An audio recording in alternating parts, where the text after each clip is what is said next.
Hello and welcome to Vidigya. So let's start with our daily analysis of the newspaper. First of all, we'll start with the Indian Express, dated 1st of February. So the first news, which we'll be discussing on the first page is buoyant tax mop-up frees fiscal space for spending.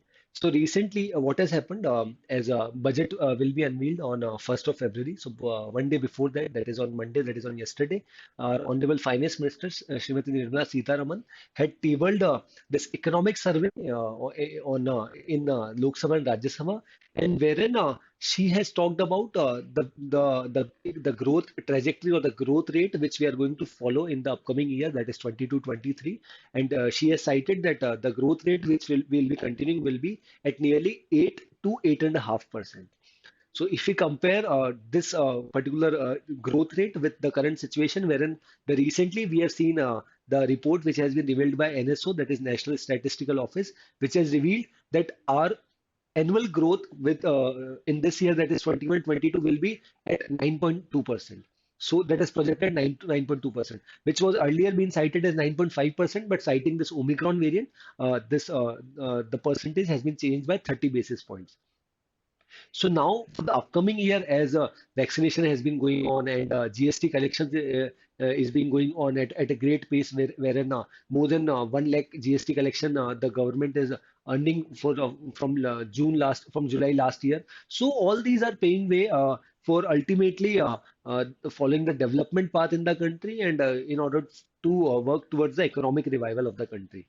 So, but this has been questioned by a lot of opposition leaders and even a lot of scholars as well, that even though in the current year wherein we have faced this devastating second wave and now this third wave of Omicron as well, but still our growth trajectory has shown a great and still the GDP growth rate has been projected at nearly 9.2%.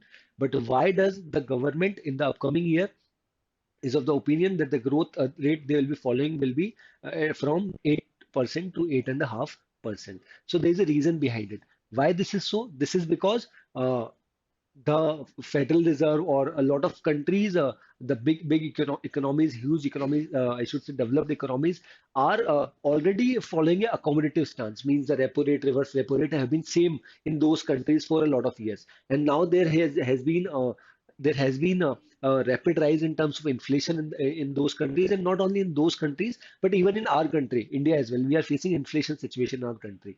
So keeping that thing in mind, plus there is a continuous rise in terms of crude oil prices, which is at its record high, which is nearly touching $90 per barrel. So that's why the government is quite optimistic and being practical with respect to revealing this growth rate of nearly 8% to 8.5% in the upcoming year or the upcoming financial year, that is 22-23. The author, the Union Finance Minister. Herein we are discussing both the news all together. That is why growth in financial year 23 is pegged at just 8 to 8.5%. We are discussing both the news. So herein Srimati Nirmala Sitharaman has also cited that the way our banking structure has been formed and the way we are able to handle this pandemic situation, even the first wave, the second wave, and even following this moratorium, still our banking structure is in a good shape, and still post-pandemic recovery, the way we are functioning, the way we are growing in the recent past, and we are also optimistic that our banking structure is self-sufficient in order to handle any sort of uncertainty which it might encounter in the upcoming time. So the author has cited about the Union Finance Minister has cited about that, and even she had talked about the continuous increase in terms of GST collections which the government is receiving. So she has talked about it as well. And apart from this, she has talked about lowering the fiscal deficit. Fiscal deficit is basically that the government revenues are less and expenditure is more. So the government is also eyeing to reduce its fiscal deficit. It's so that it will eventually helps in reducing the burden of the government, right? And apart from this, the opposition, they have said that the recent uh, the recent statement which has been made by finance minister, and even the growth rate which has been mentioned, it is not right, and the government needs to work upon. And earlier also we have seen that a lot of uh, things which has been mentioned by our Honorable Prime Minister that will double the income of the farmers, will increase the income, will bring more and more reforms, but nothing on the ground has been shown. So these all statements have been made by former Finance Minister Shri P. Chidambaram. Okay, so on the first page, the another news which we'll be discussing, PM and chairs call for fruitful session, opposition for debate on key issues. So, as elections are already been coming in five poll-bound states, whose results will be out on 10th of March. So now this budget session of Parliament has already initiated. So our Honorable Prime Minister has said that we should keep aside politics and the upcoming elections on one side, and rather we should make this budget session as a fruitful session wherein we'll be able to discuss more and more issues which are there, which are prevailing, so that the development cannot get hindered with respect to our country. So this particular issue has been raised by our Honorable Prime Minister, and several opposition leaders, including TMC, Congress Party, CPI, CPIM, all these political leaders of these political parties have also issued a privilege motion against Sri Ashwini Vaishnaw, who has been alleged and who has earlier made a statement that Pegasus was not installed, and he has cited a lot of reasons. So that's why now.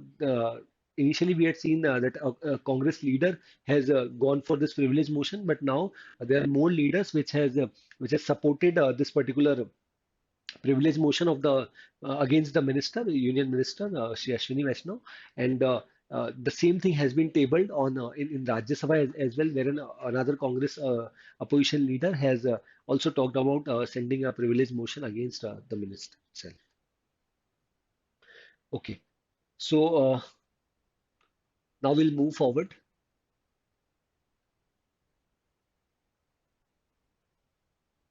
This we can skip. This is the elections as we just discussed. Okay, so before this budget session of Parliament, as we are already aware that this June 22, the tenure of our Honorable President is getting over.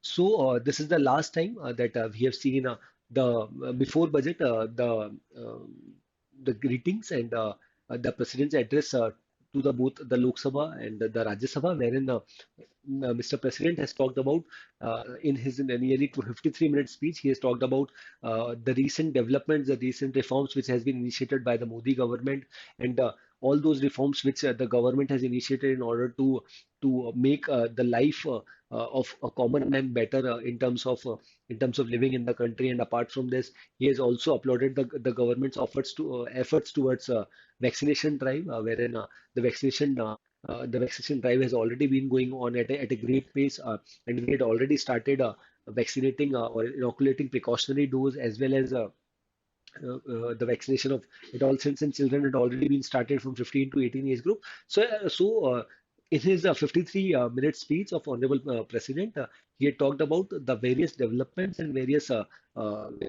developments which has been recently, or the reforms which has recently been taken by or the series of steps which has been taken by the union government.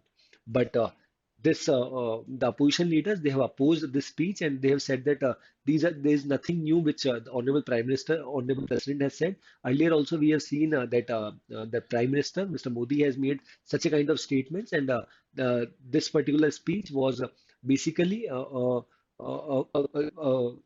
it was basically it was including all those points which had already been cited by our Honorable Prime Minister, and of which on ground reality nothing has happened, like the doubling of income of farmers by 22. So all these things, these all are jumlas as told by the Congress leaders.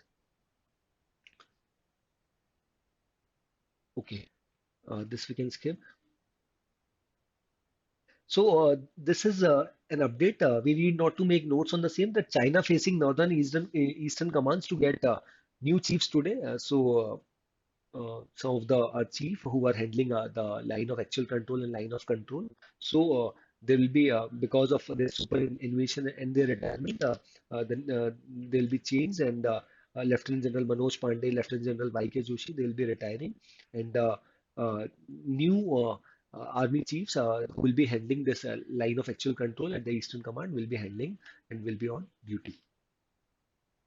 This is a legal update that Supreme Court Collegium proposes Justice Bhandari as a Chief Justice of Madras High Court. So whenever any legal update is there, we'll definitely take that into account. So now the legal update is that the Supreme Court Collegium, the five-member committee headed by our Honorable Chief Justice of India, Shri Honorable N.V. Ramanna. So that committee has recommended, has proposed Justice Bhandari, who is currently working at Madras High Court itself. So now he has been elevated for the post of Chief Justice of Madras High Court. Now comes the first editorial, that is the room to grow. Economic survey shows post-COVID recovery has stabilized, but risk remain will need to be addressed. So through this particular editorial, the author has cited about the recent developments which has been seen on the first page. Also, we had discussed about the similar news wherein uh, the economic recovery which has been talked about in the recent survey, economic survey, which has revealed that for the upcoming year, the growth trajectory or our GDP growth rate will be at nearly 8 to 8.5%. So that has been projected, and that has already been cited that if everything goes fine, means the crude oil prices will be at from 75 to $80 per barrel, and there will be no upcoming any sort of fourth wave or fifth wave or any new variant. So all these things had already been cited by the finance minister in her economic survey. So here the author has talked about the practical implication why we have reduced it from the earlier 9.2 GDP growth rate, which has been projected for this fiscal year. So this is because of the continuous increase in inflation in a lot of economies, and there may be a situation that in upcoming times our RBI, Reserve Bank of India, will stop this accommodative stance which we are following for the past 1.5 year, and now upcoming time we'll see that the repo rate, reverse repo rate will get changed in the upcoming monetary policy committee meetings, and even the Federal Reserve of US has already said that they will be changing their stance, which even which they are following for the past a lot of months. So that's why, keeping all these things in mind, the growth rate has been kept at from 8 to 8.5% in the upcoming year. Apart from this, the author in this particular editorial has also cited about the continuous revenues, tax revenues, which we are receiving in the form of GST, and the way we are able to reduce our burden on fiscal deficit if we compare it to the previous year situation. So these all things have been discussed by the author in this particular editorial. And the author has not only talked about this, but the author has also talked about the continuous rise in the crude oil prices, which is at its record high and which is increasing on a daily basis. But also talked about the recent reforms which has been taken by the government, especially with respect to PLI schemes and even providing linked incentive to semiconductors, which we have seen recently the shortage of the same. So we have seen that the Union IT Minister. Shri Ashwini Vaishnaw himself, he had talked about a budget of 76,000 crore for purchasing of these semiconductors or providing PLI scheme, production linked incentives. So all these things will eventually pave the way, and for the upcoming budget, which will be announced by Honorable Finance Minister at 11 a.m. on 1st of February. So he has talked. The author is quite optimistic with the way things have gone for the past month or so. Even though we have seen pandemic kind of a situation, but still the way RBI is able to handle the situation, plus continuous rise in GST collections, as well as the IPOs of a lot of countries, which has seen which had eventually helped in increasing of Sensex and Nifty, or market indices or the indicators. So all these things have been talked about, and the author has cited that more work needs to be done upon reviving of MSME sector, that is micro, small, and medium enterprise sector, which has gone at which has faced a lot of problems in the ever since we have seen this pandemic situation. So all these things needs to be worked upon, and herein the author is optimistic that the upcoming budget will be quite fruitful and will eventually help in the development of the nation, and that will provide a room to grow for the people. The second editorial is resetting the balance.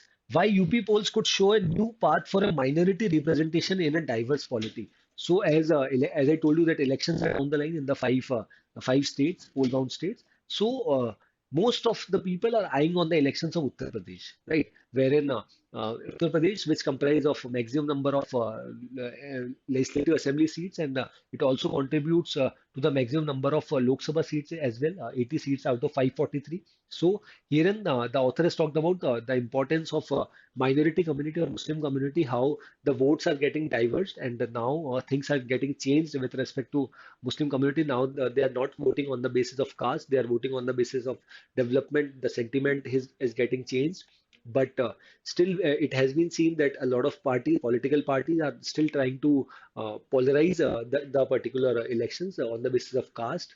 Especially, we have seen recently that a lot of Muslim candidates have got the tickets from especially AIMIM party, Bahujan Samaj Party, this Samajwadi Party. So even NDA government itself, its ally had given a ticket to a Muslim candidate as well. So all these things are paying away, and as the upcoming elections are already been there, which are going to be held in 7 phases. So the first phase will be going to be a challenge for BJP, because most of the Muslim dominated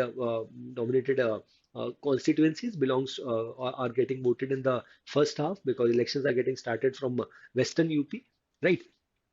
So the author has talked about the same, and on the author has also talked about the jatis and biradris. Unlike what happens in Hindu community, the same thing happens in Muslim community as well.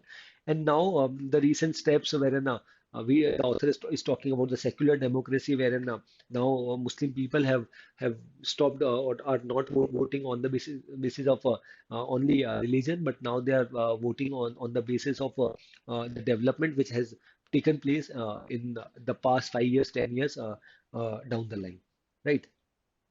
So on those similar lines, this whole editorial has been written, though this is a bit political, and this is talking about the elections, but you can read the same. That will give you more clarity.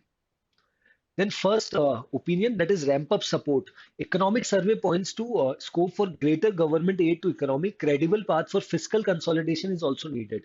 So herein the same thing what we had discussed somehow in the first editorial, wherein in the first opinion itself, the author is talking about the projection which we have made by the Honorable Finance Minister, that is from 8 to 8.5% in the upcoming financial year.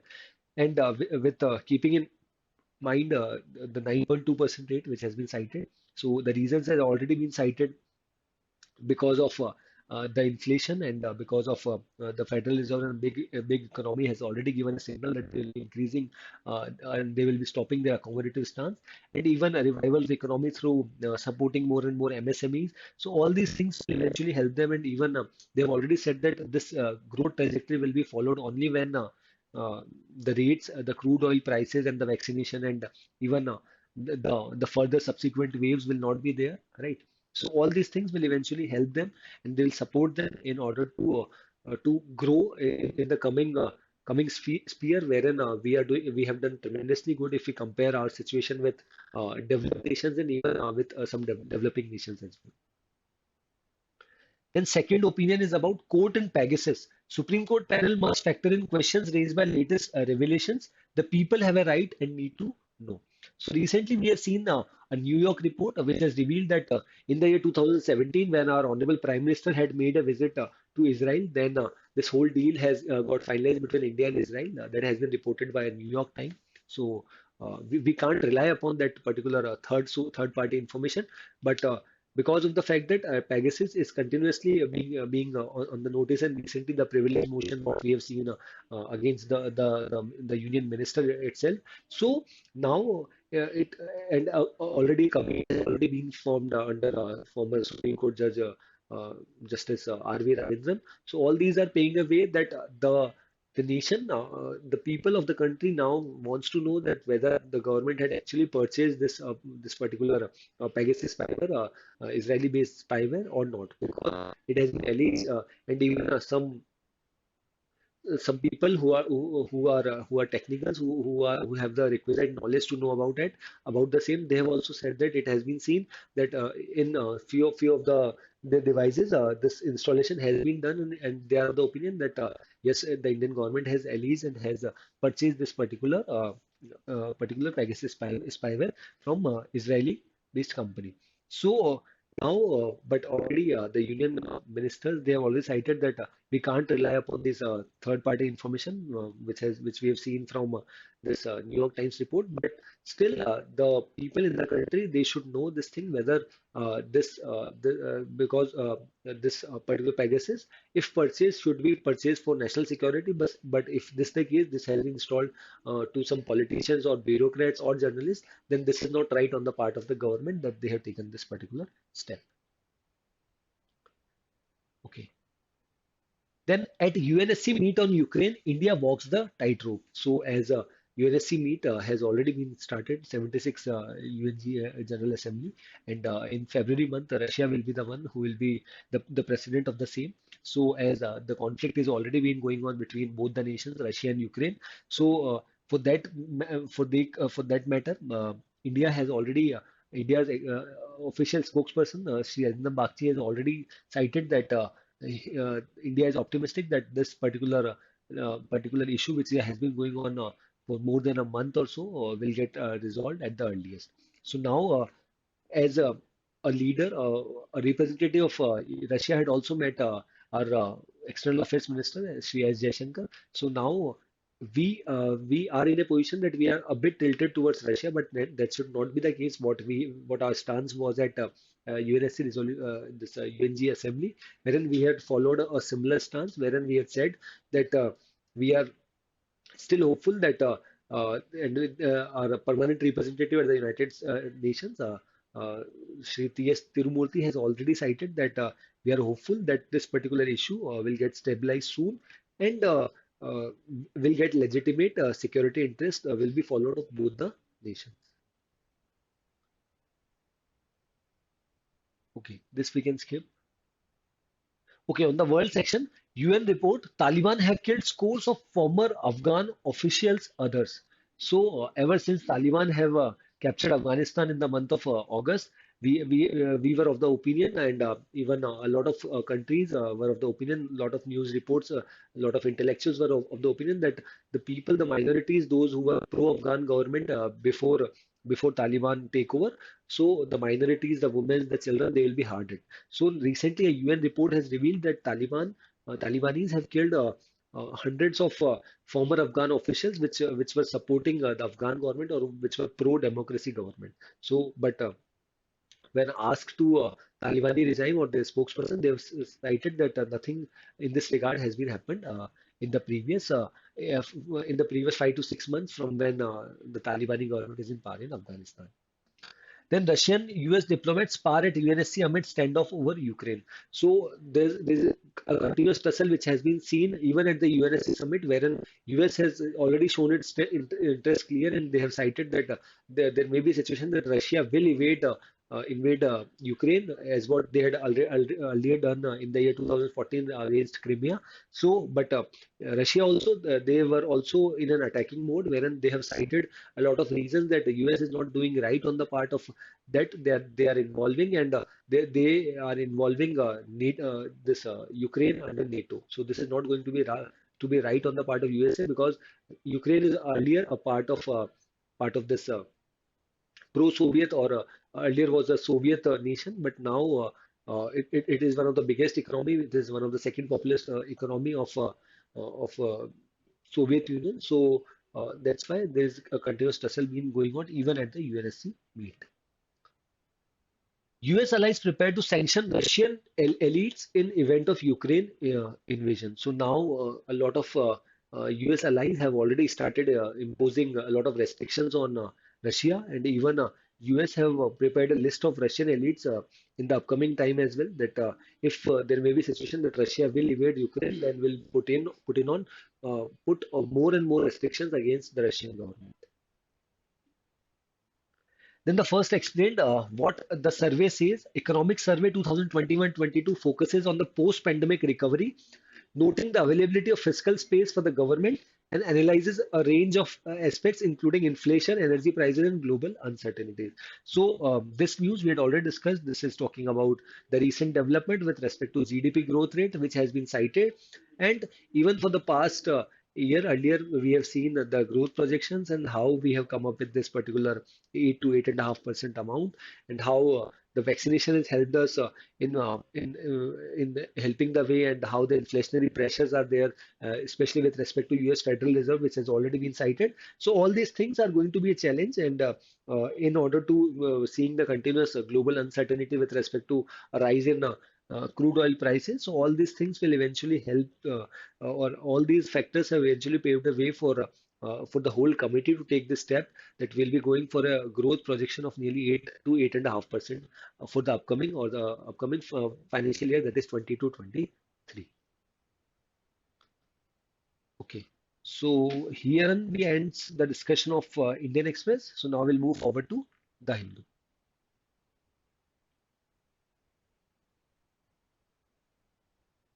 This we can skip. Yes.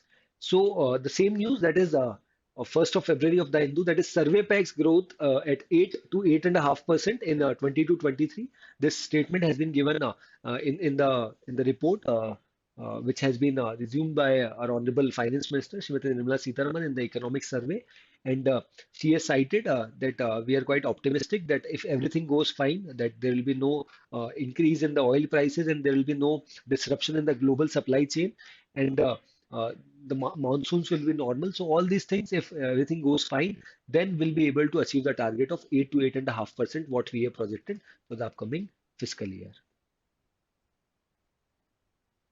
Then this is relating to farm bill, that is farm unions threatens to resume agitations, promises not kept, says Samyukt Kisan Morcha as it observes 31st of January as Vishwas Ghat Divas. So farm bill, if we discuss about farm bill, that has already been got repealed, even in Lok Sabha and Rajya Sabha as well. The bill has already got passed in the winter session of Parliament, and before the announcement had already been made by our Honorable Prime Minister on 18th of November regarding its suspension. Now all that the protest had already been ended, and earlier Samyukt Kisan Morcha has said that they want that all the demands, like a separate committee has to be formed for MSP, and apart from this, all those people who all those farmers whose against cases have been filed, so those cases has to be withdrawn. But it has been seen that the union government has not taken any concrete step with respect to all these demands which has been made by the farm union. So that's why farm unions have cited that on 31st of January we'll be remembering it as, or we'll be observing the same as Vishwas Ghat Divas.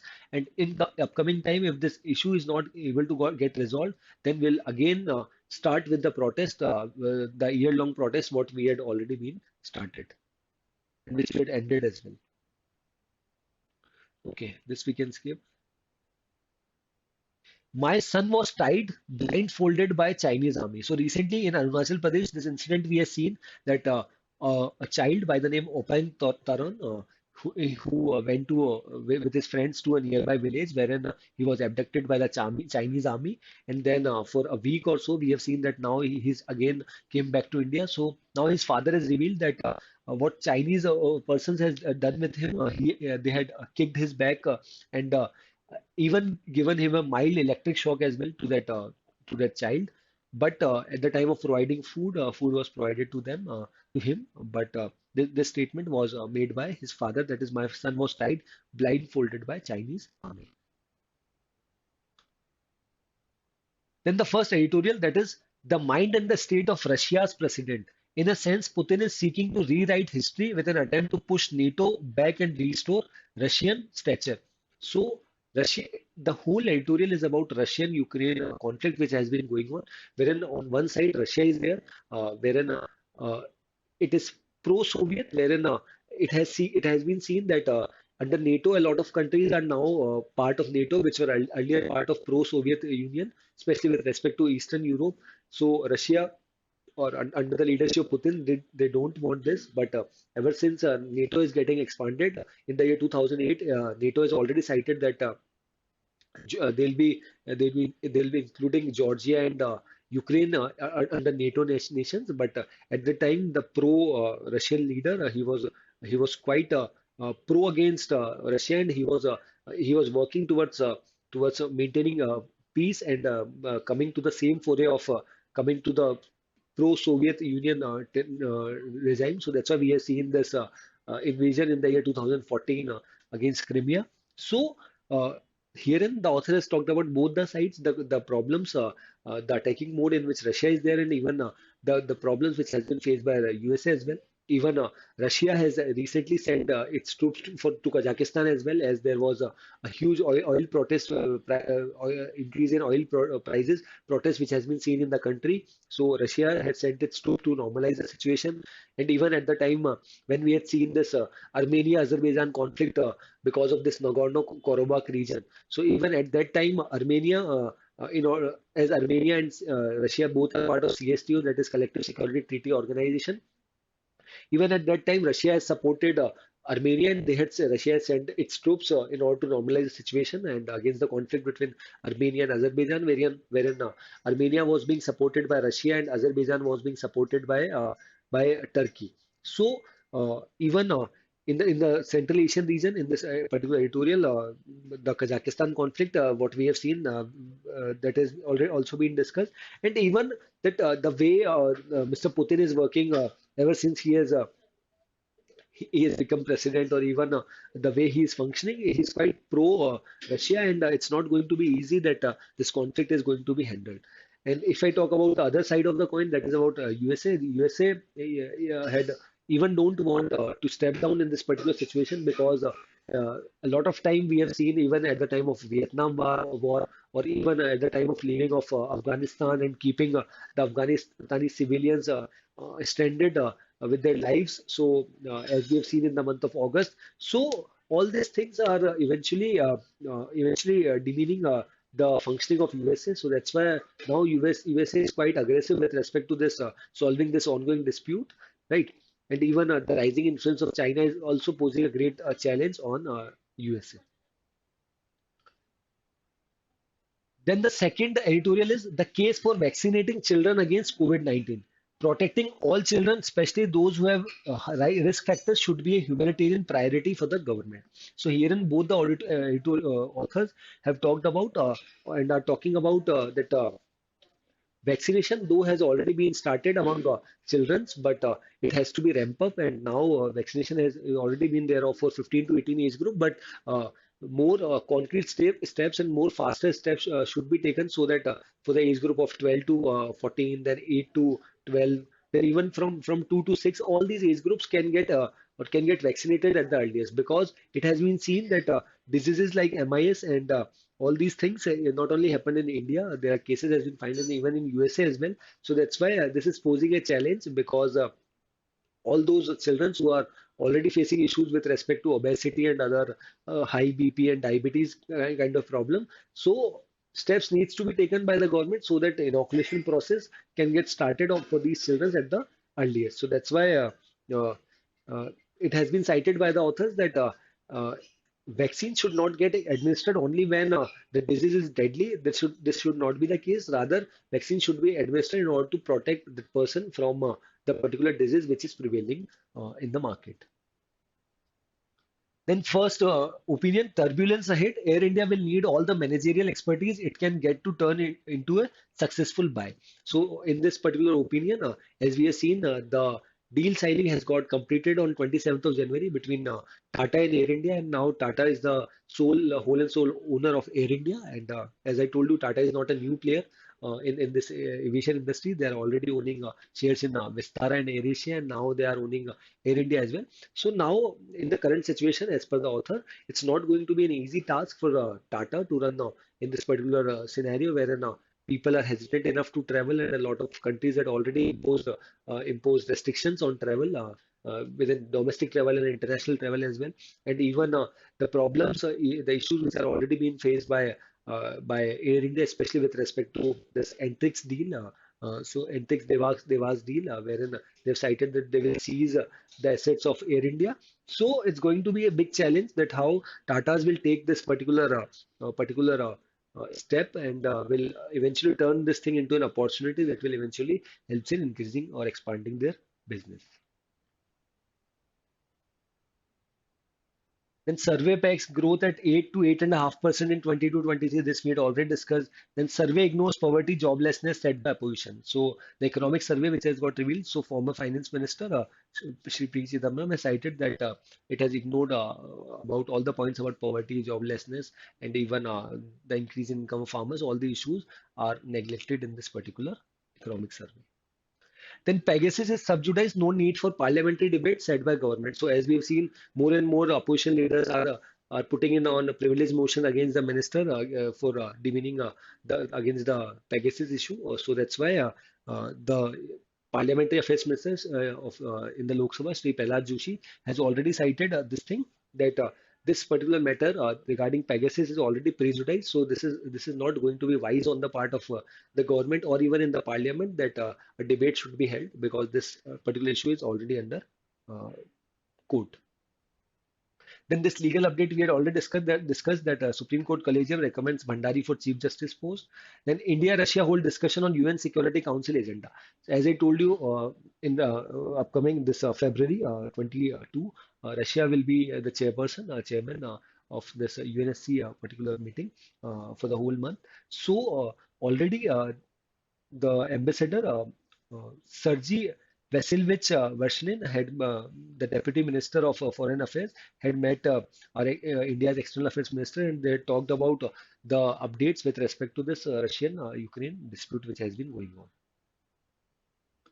Then India records 1,65,000 new COVID-19 cases. So cases are decreasing, are is seeing a decreasing trend, and it has been seen that more deaths are mostly been happening in the southernmost states, wherein Kerala is reporting the highest number of cases and highest number of deaths, and followed by Tamil Nadu and Maharashtra. Government admits to lack of data to study COVID impact on learning. So recently, ASER survey has revealed this thing that if we compare to the pre-pandemic and the current situation, a lot of students have switched from government private schools to government schools, and even a lot of students are deprived of studies. So now the government has admitted this thing that they are lacking data with respect to that how this particular COVID situation has impacted the learning phase or the learning curve for the students or the children. Then vaccination was key to reviving economy. So this has been said by Department of Economic Affairs that vaccination, which we are already going on at a great pace, it will be eventually helps in reviving economy or for the upcoming years, for the upcoming projections. Vaccination is going to pave a way for the development of the nation with respect to economy. Then Taliban killed 100 ex-Afghan government officials and others. This news we had already discussed. Blinken to hold telephone call with Lavrov on Ukraine crisis. So U.S. Secretary of State will be having a talk with his Russian counterpart with respect to the updates on this Ukrainian dispute, Russia-Ukraine dispute.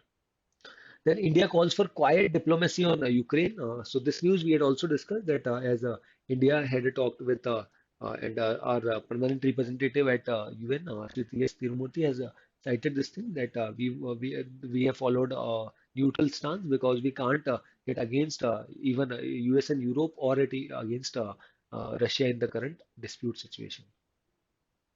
Then Russia, US, Ukraine to spar at United Nations. So that is going to be to be the hot topic, which is going to be discussed at the this upcoming session at the of United Nations Security Council. So in coming time, we'll see more clarity that how this issue is going to be get resolved. So herein we ends the discussion of both the newspapers. So that's all from my side. Thanks for watching.